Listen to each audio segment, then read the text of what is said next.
95% eran de origen judaizante. La primera de ellas era su propia hermana y su cuñado, que vinieron con 9 hijos.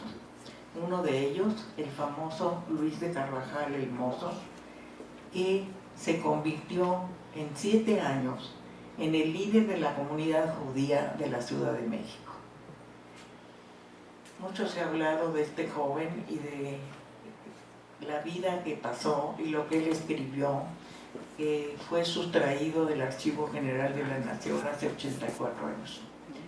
Hace un mes, estos pequeños libritos fueron recuperados y están de nuevo en México, en la biblioteca del Museo de Antropología. ¿A dónde se establecieron estos judaizantes en la República Mexicana? Les puedo decir que hubo pequeñas comunidades en Veracruz, en Puebla, Oaxaca, Guanajuato, Querétaro, Taxco, Pachuca, Guadalajara, Zacatecas y por supuesto en Acapulco. Iban llegando también buscando lugares mineros, porque ahí se sentían más alejados del Tribunal de la Inquisición.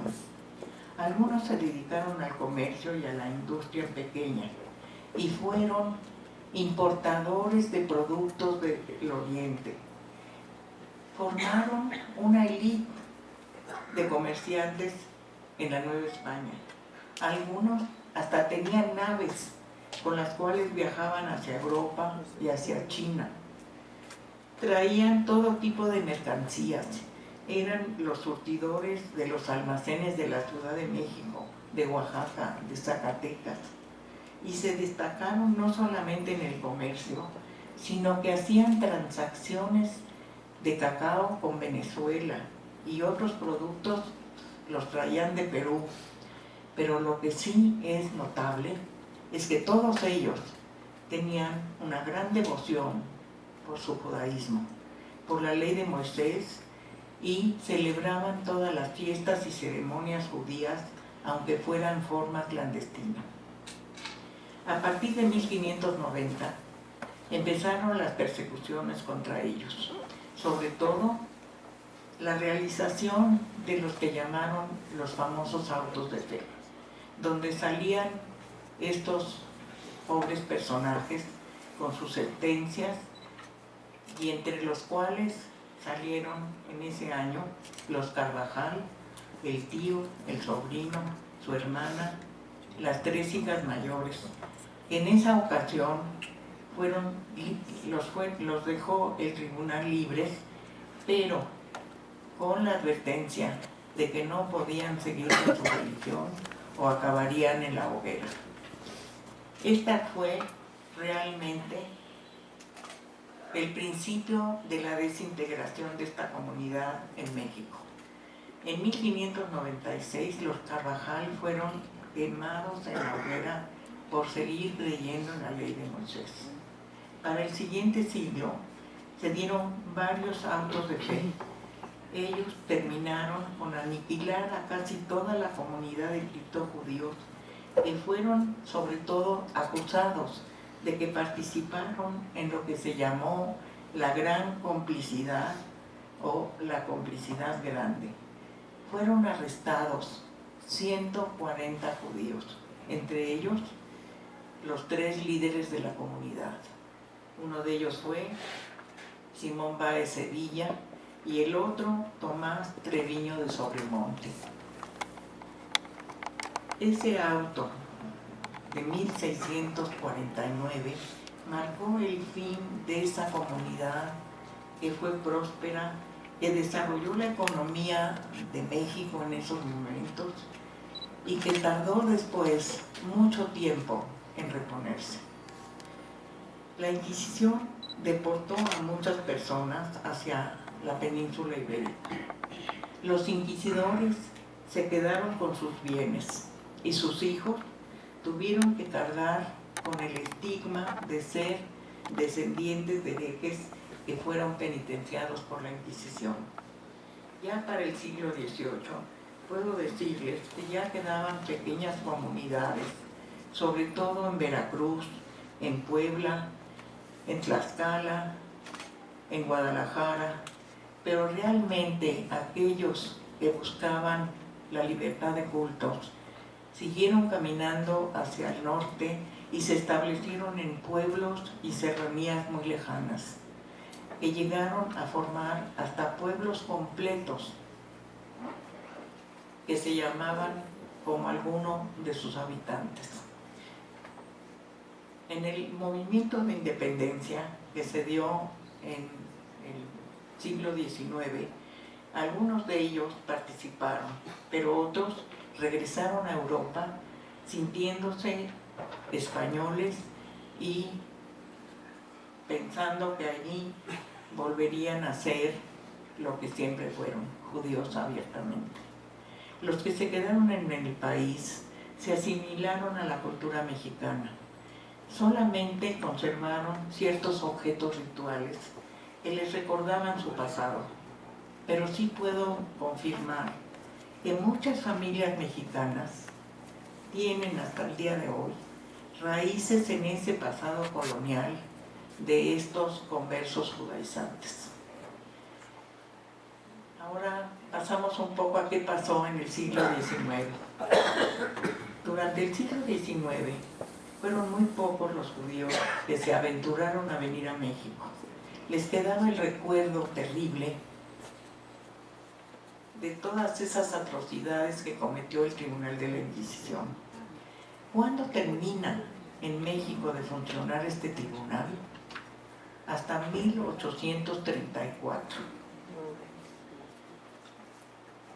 Así que por ello vemos muy pocos judíos que se aventuran en el siglo XIX a llegar aquí. Les puedo decir, sobre todo de dos familias, considero muy destacadas en ese sentido. Una de ellas fue la familia de la famosa escritora Anita Brenner. Anita Brenner llegó con su familia a la ciudad de Aguascalientes, viniendo de los Estados Unidos, y los padres habían llegado a los Estados Unidos huyendo de las persecuciones, etcétera, y antisemitismo polaco.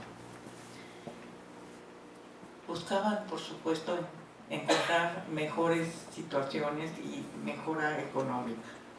Pero se vino la revolución en México y regresaron a los Estados Unidos. Sin embargo, Anita regresó y participó en el recibimiento de nuevos inmigrantes y apoyó a una gran institución que fue la B'nai B'rith, que a principios del siglo XX empezó a recibir nuevos inmigrantes.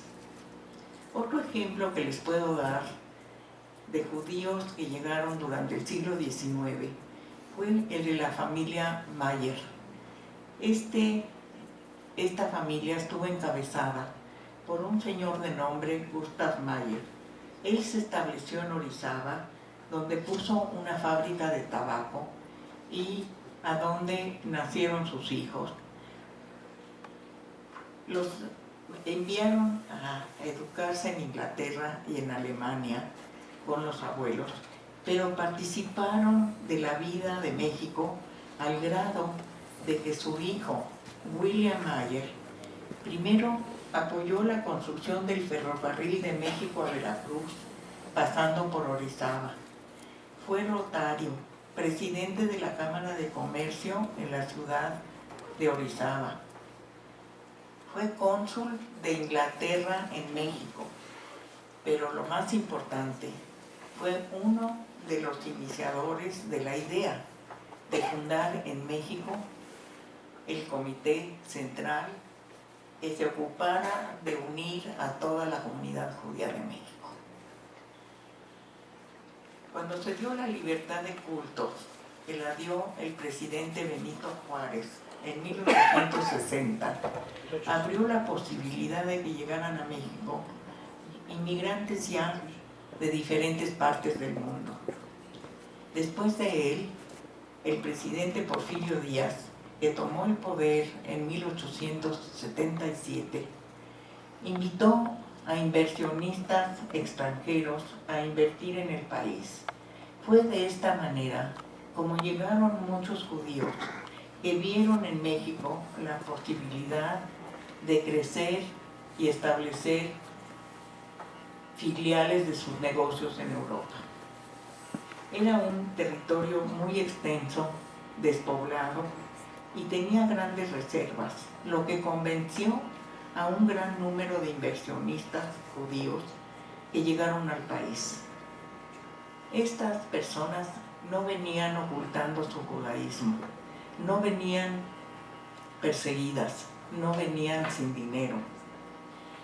Se establecieron en la Ciudad de México, sobre todo en cuestiones de inversión, entre los que les puedo contar estuvieron personajes como Jacobo Schiff, como Daniel Guggenheim, como los hermanos Payer, como Eugene Bloch, que les puedo decir que si se pasean un rato por México y ven una tienda que se llama High Life, la establecieron los Bloch hasta el día de hoy. Eduardo Nestlin fue el fundador del Banco Nacional. Los señores Hauser y Sibi establecieron la primera joyería, que se llamó La Esmeralda. Los hermanos Tron fundaron uno de los almacenes más importantes de la Ciudad de México, que hasta el día de hoy pueden visitar, que se llama el Palacio de Hierro. Una de las familias más destacadas entonces, o sea, a principios del siglo XX, fue la formada por los señores Payer de Nueva York y de Londres y los Lazars Payer de Frankfurt. En el año de 1904 prestaron al gobierno la mayor parte de los 40 millones que se necesitaban para adquirir los ferrocarriles, y así en 1908 se fundaron los Ferrocarriles Nacionales de México. Sin embargo, pocas de estas familias decidieron quedarse en el país. También les tocó la revolución. Eran gente adinerada que vivían en la ciudad y pocos se identificaban entre sí.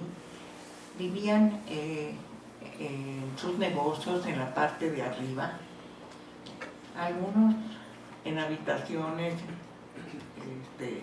y casas muy lujosas, pero en realidad cuando renunció Porfirio Díaz en mayo de 1911, la ciudad, que tenía 200,000 habitantes, ya para entonces se acercaba al 500,000. Empezó a aumentar la llegada de migrantes extranjeros. Se sabe, por ejemplo, que en 1890 vivían en la capital 7,200 personas de origen extranjero, pero ya para 1910 eran 22,000. La mayoría vivían en el centro de la Ciudad de México, donde ustedes estuvieron ayer. Tenían sus negocios, como les dije, vivían en la parte de arriba. Los más pudientes eran los franceses, que vivían alrededor de la Plaza Mayor, con negocios, como ya les comenté, el Palacio de Hierro, el Puerto de Veracruz y el Centro Mercantil, entre otros. Otra ola de inmigrantes que llegaron por fines del siglo XIX y principio del XX fueron inmigrantes totalmente distintos a los franceses o a los inversionistas que llegaron antes. Ellos venían del antiguo Imperio Otomano, sobre todo judíos de Siria, de Damasco y de Alepo, y algunos del Líbano.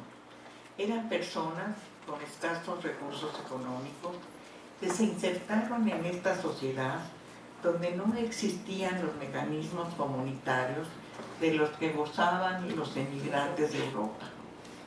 Estos judíos fueron vistos con mucho recelo. No contaban con ninguna ayuda sobre todo de estos correligionarios franceses, con los cuales nunca se identificaron. su inmigración, les puedo comentar, que se llama inmigración en cadena. ¿Por qué? Porque llegaban los jóvenes y poco a poco se iban instalando y traían a la familia. Buena parte de ellos se dedicaron al comercio ambulante, a la venta de artículos en abonos, y vivían en grupos, en vecindades en el centro de la ciudad, en calles como Jesús María, como Correo Mayor, como Soledad, y se congregaban en casas para llevar a cabo sus servicios religiosos. Eran judíos muy ortodoxos y muy observantes. México fue uno de esos países que investigaron ciertas organizaciones judías para ver la posibilidad de crear en México una comunidad o crear asentamientos en algunas colonias. Pero sin embargo, desde la época de Díaz, solo este hombre les había ofrecido que llegaran solamente como comerciantes en general. Un personaje que puedo decirles que vino a México con el propósito de unir a todos los judíos que se encontraban entonces aquí, fue un rabino de nombre Martín Cielonca. Martín Cielonca tenía su congregación en la ciudad de El Paso, Texas, y llevaba el nombre de Monte Sinaí. Para él era fundamental que los judíos que llegaban a México pensaran en formar una comunidad permanente y no estuvieran pasando ilegalmente a los Estados Unidos. Llegó en 1908 porque lo enviaron las congregaciones hebreas de los Estados Unidos. Quería conocer a los judíos de México, visitó muchas ciudades y él mismo comentó que no encontraba un minyan y solamente donde había un grupo mayor era en la Ciudad de México. No había una institución que pudiera unirlos. Nadie sabía de ellos, los conocían como alemanes, franceses, árabes, polacos, rusos, y después de buscar y buscar, logró en el templo masónico reunir a un grupo de personas y tratar de organizarlos en una congregación judía. Sin embargo, el problema era que las tradiciones eran distintas, sus costumbres diferentes, y no se podía lograr una organización completa. Comentaron que unos años antes, en 1905, también se habían reunido, y se habían reunido con un profesor, el profesor Rivas, que también insistía en formar una comunidad judía permanente. Por fin aceptaron a Cielonca, establecieron una sociedad de beneficencia a la cual llamaron Alianza Monte Sinaí. Eligieron el nombre en honor a él y por supuesto a su congregación. Fue en el año de 1912 cuando lograron las primeras juntas que harían que esta comunidad fuera legal en la República Mexicana. Fue el 14 de junio de ese año, en el templo masónico, donde se reunieron los judíos que vivían en la capital y firmaron esa creación de la Beneficencia Alianza Monte Sinaí. Esta estuvo fundada bajo varios de los correligionarios, entre ellos el señor Jacobo Granat, Isaac Capón, Carlos Mizrahi, Francisco Cohen, David Selen, Natán Grossman, Volkovich y Weinstock. Se reunieron todos los judíos sin distinción de ser ni sefaraditas o ashkenazitas, todos juntos. Todos los hombres de 15 años y más debían ser miembros y pagar su cuota de 10 pesos. Para abril de 1913 empezaron a ver la urgencia de tener un panteón. Fue así como a sugerencia del señor Granat y Weinstock se formó una sociedad para formar y conseguir la compra del panteón. Se propuso para la mejor marcha de la sociedad que hubiera una comisión que representara sobre todo a la colonia de Damasco y Alepo. Eso fue muy importante. La situación en el país entonces no era nada fácil. Estaba en plena revolución. Era difícil reunirse y llevar a cabo las reuniones y las juntas. Los judíos de origen sirio seguían hasta cierto punto pensando que no podían dejar de reunirse en sus casas particulares y llevar los rezos cotidianos. Sin embargo, acabaron uniéndose en una sola comunidad. En 1916, Granat, después de 4 años al frente de la sociedad, le pidió al señor Capón de la comunidad sefaradí que se hiciera cargo de la alianza, ya que él en ese momento se había convertido en un gran exhibidor y productor de películas y dueño de 22 cines en la República.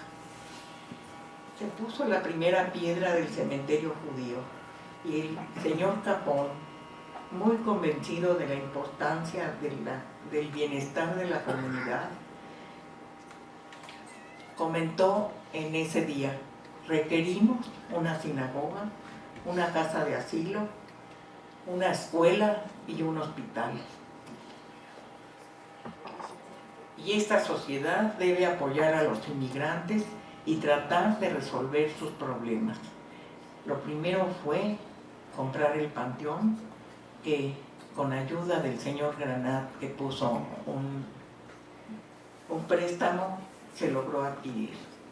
Sin embargo, la Alianza Monte Sinai, gracias a Dios, logró tener un local propio, construir una sinagoga en la calle que ahora ustedes visitaron, Justo Sierra 83. Ahí se reunían todos los miembros de esta comunidad. Sin embargo, en 1922 se inició la separación de todos estos grupos, de estos judíos, por diferencias en las costumbres, por diferencias en los rezos, y esto creó que en México se formaran diferentes sectores que conforman una sola comunidad. El primer sector que se separó fue el de los ashkenazitas. Estos formaron una nueva institución a la cual le llamaron Nidhe Israel, y rezaban en otro lugar, en las calles de 5 de Mayo, y después se mudaron a Tacuba 15, que fue un club a donde todas las instituciones judías encontraron cabida.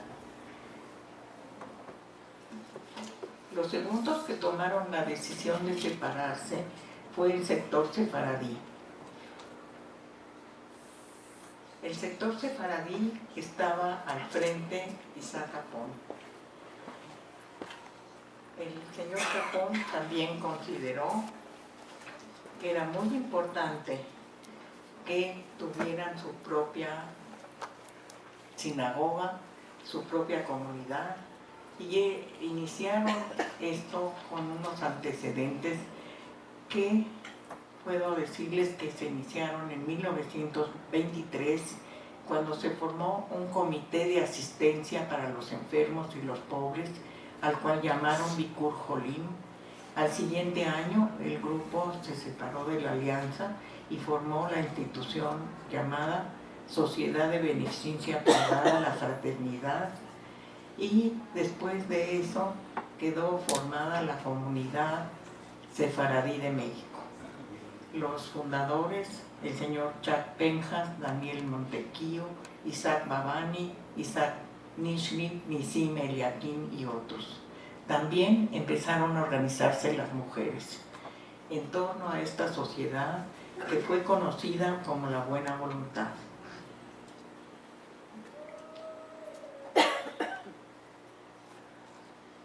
La Unión Sefaradí también inauguró su escuela en 1944, a la cual le puso Colegio Hebreo Tarbut Sefaradí.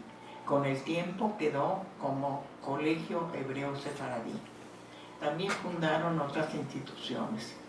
El ideal original de mantener unidos a todos los judíos de México fue un sueño muy difícil de poder realizar. También después de la comunidad sefaradí, ambos grupos de Siria, los correligionarios de Alepo, instalaron una segunda casa de rezos paralela a la de la Alianza Monte Sinaí. Funcionaba como sinagoga y como escuela para niños. También empezaron a separarse de los de Damasco. Se separaron en el año de 1936 y nació la Sociedad de Beneficencia Tzedakah U'Marpeh, que significa auxilio y salud. Esto fue en 1938.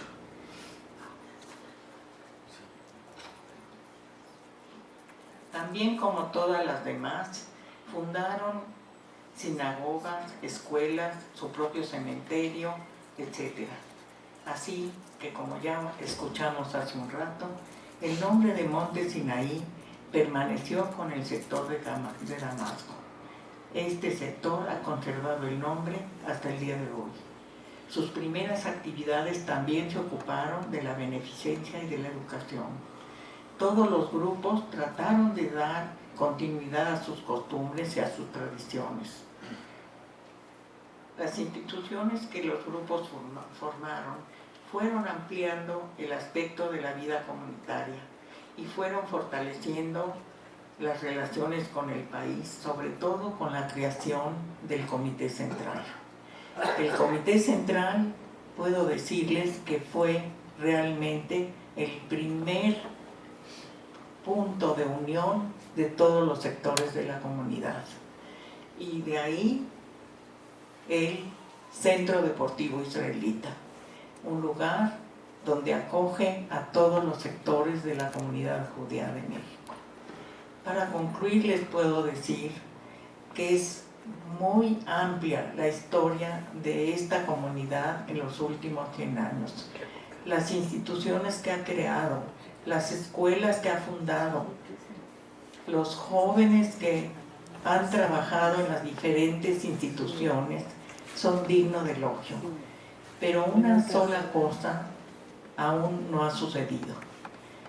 Son 3 las instituciones que han logrado unir a todos los sectores, como ya mencioné: el Comité Central, el Deportivo y el Centro de Documentación e Investigación Judío de México. Los valores y las creencias de cada uno se siguen manteniendo. La cultura une a todos. Lo que aún no nos ha unido es que cada uno prefiere tener sus propias sinagogas y sus propios rabinos y seguir con sus costumbres de los antepasados. Espero con esto haberles dado un panorama general de lo que es la historia de nuestra comunidad.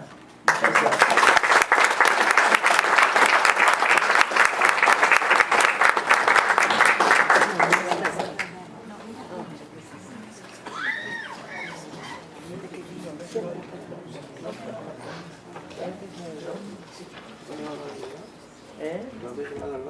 No sé. Sí, nada más que no veo por qué.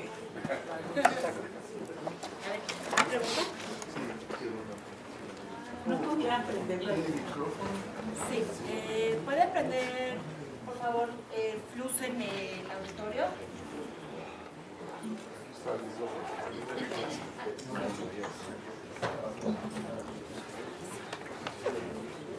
¿Ya tiene sonido el segundo micrófono?